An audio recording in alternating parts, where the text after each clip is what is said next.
When was the last time you felt like you've bought a full game? You purchased a product, whether that was a physical version or a digital version. You downloaded it onto your PC. You installed it onto your console. You booted up the game. You hit that new game button. Maybe create a character if the game has a character creation system. Jump into the game and just start playing. And in this process, not experience something letting you know about the in-game store where you can go and you can buy items to expedite your progress through the game, where you can buy a starter pack maybe that gives you a couple of items to speed you along, where you can buy maybe additional armor, maybe even a special weapon that lets you kind of like breeze through the early levels of the game just to smooth out your journey. Maybe get some additional cosmetics for your character. Maybe get some additional cosmetics for your horse.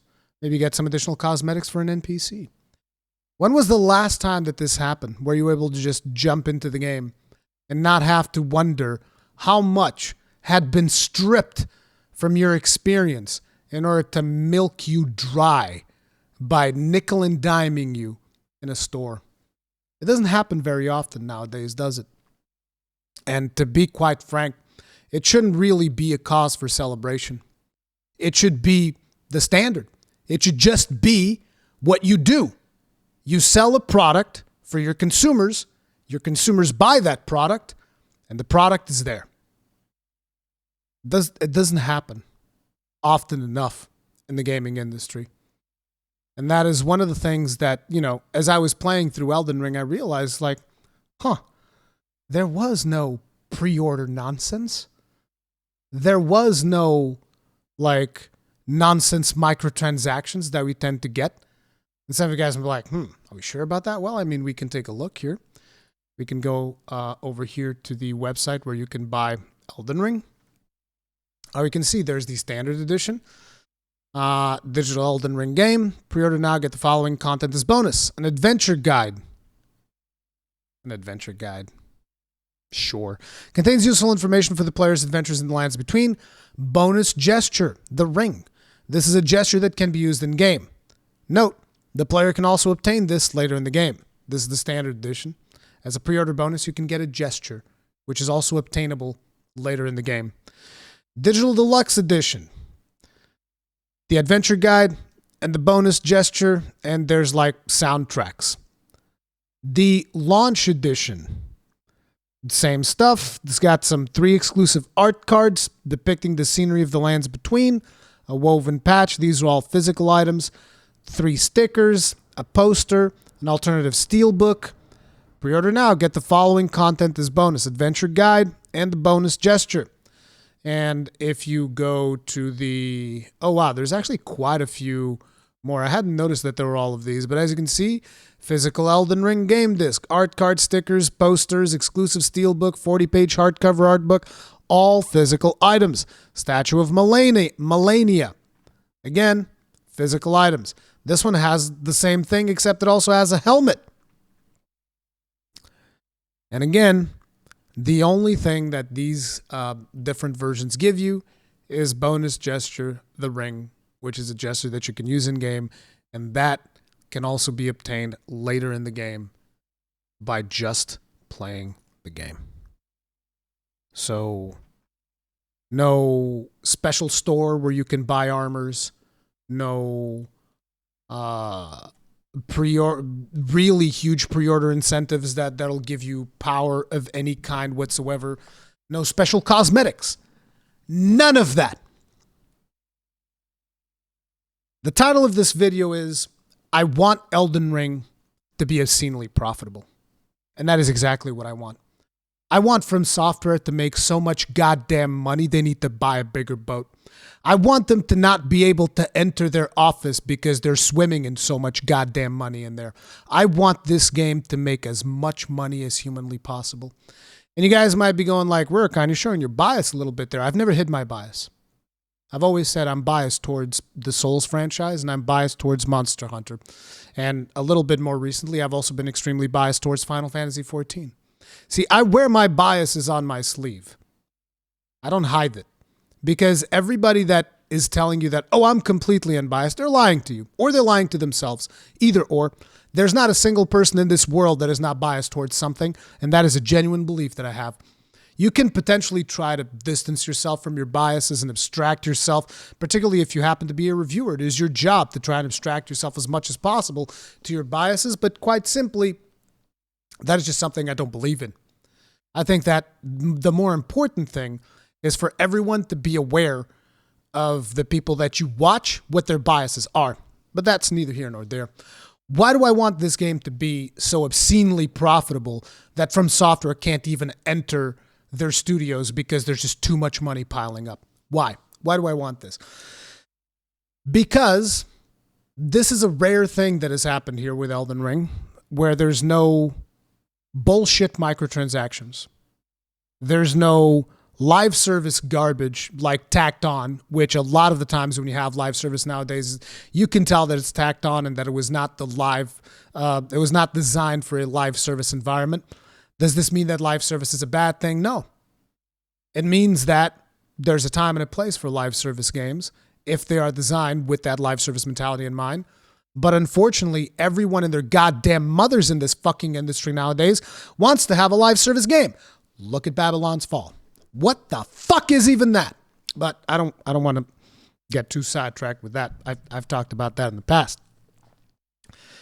Another important thing that Elden Ring does, it serves its core audience. It does not compromise on its design decisions for the sake of, acquiring more audience. It understands what its core fundamentals are and tries to deliver on those for its core audience. And that is, again, one of the ways in which Elden Ring just says, yeah, all of these things that a lot of these publishers have been telling you, things like, we can't produce single-player games. They're simply not as profitable anymore. Bullshit. We can't produce single-player games. People don't want to play them anymore. Bullshit. We need to sell these microtransactions because this business model is not profitable anymore. Bullshit. We need to sell these cosmetic microtransactions because otherwise we can't make enough profit on these games. Bullshit! It's all bullshit. And we've been spoon-fed this bullshit by both the publishers and the media alike. Let's not forget, the media alike spoon-feeding you this fucking horse shit day in, day out. Games just aren't as profitable anymore. They're just not as profitable anymore. Meanwhile, in comes From Software, uncompromising in their design decisions. And does the game have problems? Yes, it does. Yes, it does. There's performance problems on PC, big performance problems on PC. There's also some performance problems on consoles, and I will not hide behind that. Could some of the menus potentially be a little bit more intuitive? I'm going to do a video on that and talk about the menus because apparently there's a lot of people that have problems with the menus of Elden Ring. I will fix that problem for you. I will make a video guide actually going down to the nitty-gritty of how to select your potions, how to select your spells, how to do all of these things that a lot of us Souls veterans take for granted. I will talk about that. But the point of this video is, if this game is successful, you can see it in the critical, in the reviews, right? That a lot of these reviews can potentially be bloated. I don't pay too much attention to numbers personally. I know that a lot of people are salty about it. We talked about that yesterday. A lot of the people are salty about the fact that this game has a 97 or however much it has on Metacritic. I don't give a fuck about that. You want to know what I give a fuck about? I give a fuck about a developer that decided to develop a game, not stuff it full of fucking microtransactions to milk their player base dry, and they just released the game as a complete fucking product. They didn't remove dungeons away. Imagine if it was like, oh yes, on PlayStation 5, you get 3 additional exclusive dungeons that give you these 3 additional exclusive items, because this is the type of shit that you see in this industry. And like I'm saying, PlayStation 5 could potentially be on Xbox, or it could be just like a separate fucking DLC, like, oh, here's on the deluxe edition of Elden Ring, you get access to 4 more dungeons. None of this bullshit. None of it. So I never want to hear again from literally any publisher, fucking ever, to tell me about how, but my game needs these things because otherwise it's not profitable. It's like, no, let me tell you what your game needs to be profitable. You need to have a good fucking game. Make a good fucking game or shut the fuck up. I'm sorry. I did not expect it to go that far, but like, here we are. I didn't realize that I had that much pent-up frustration for this fucking industry recently, but I really do. Particularly when you now have so many publishers going out and being like, oh yeah, boys, it's NFT time, baby.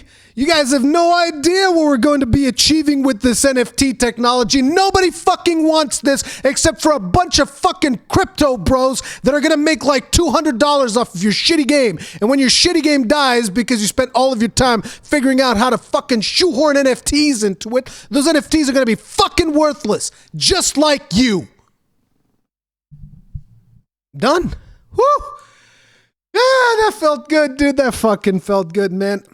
It's like, listen, I really do hope that this is the case, dude. I hope that they sell millions upon millions upon millions, and they make millions upon millions upon millions of fucking dollars. I really do. I hope they make billions of dollars on this game, because it will drive the point home.